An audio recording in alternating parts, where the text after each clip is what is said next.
Station, this is Houston. Are you ready for the event? Houston, this is Station. I'm ready.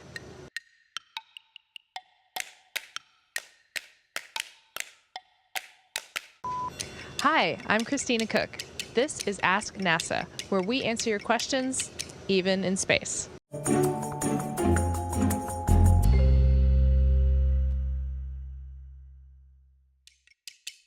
What personal space achievement are you most proud of? Well, having been here for over 300 days, I have to say there are a lot of things I've had the opportunity and privilege to do that have been something to feel proud of for me. But most of all, I would say it's giving back and contributing to this program that I've held in such high regard my entire life, giving back to the teams that have made it possible for me to be here, training teams, engineering teams, real-time operations teams on the ground, and of course my team up here, my crewmates. If you could pick, where in space would you go now? Station again? Moon? Mars? I'd have to say that I would go to Mars.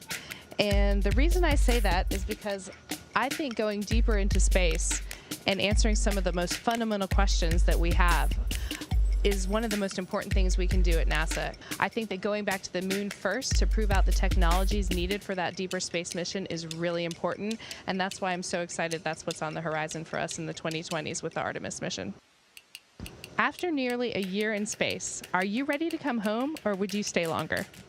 I would say it's a little bit of both. I am ready to come home and see my friends and loved ones, but I have to say, if they could visit here, I'd probably stay forever. I absolutely love my job here. I love the ability to contribute, and I love the work, and I love the people. Do you have a favorite photo you've taken since you've been on station? Well, I'd have to say that photography is one of my favorite things, and this is my favorite thing to use in my free time to capture the Earth and also the universe around the space station. If I had to pick just one picture, I would say it was a picture that I took of the launch of Jessica Meir, Oleg Skripochka, and Hazza Al-Mansouri. And it was a picture of them actually in the rocket, where the rocket almost looked like a star, and you could see a halo around it of the actual second stage as it started firing. And it was just such a symbol to me of achieving your dream. It was a beautiful thing that you could never see anywhere else other than here.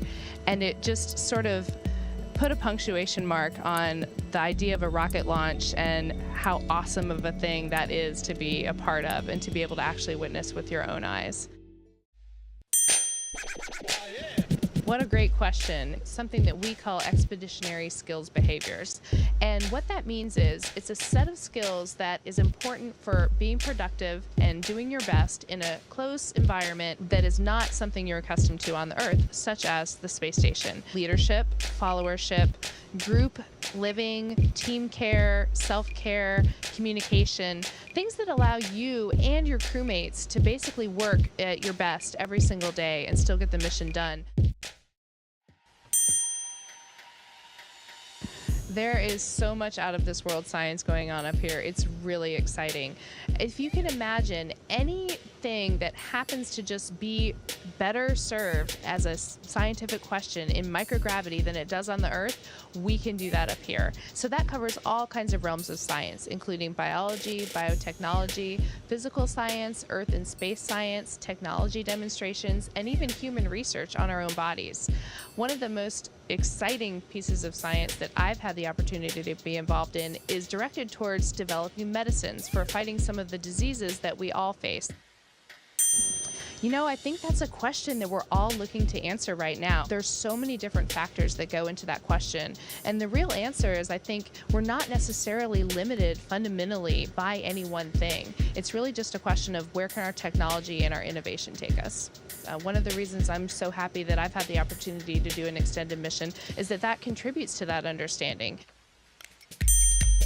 Definitely, the best thing is that you get a chance to contribute to the coolest work being done, in my opinion, by all of humanity.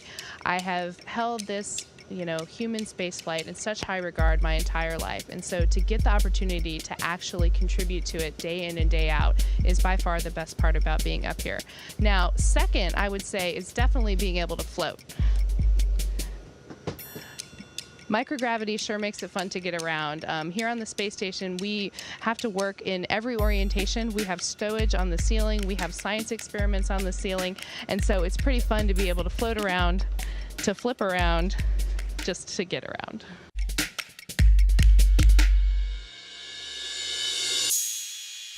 Do you have a question for NASA? Send your questions to our experts using #AskNASA.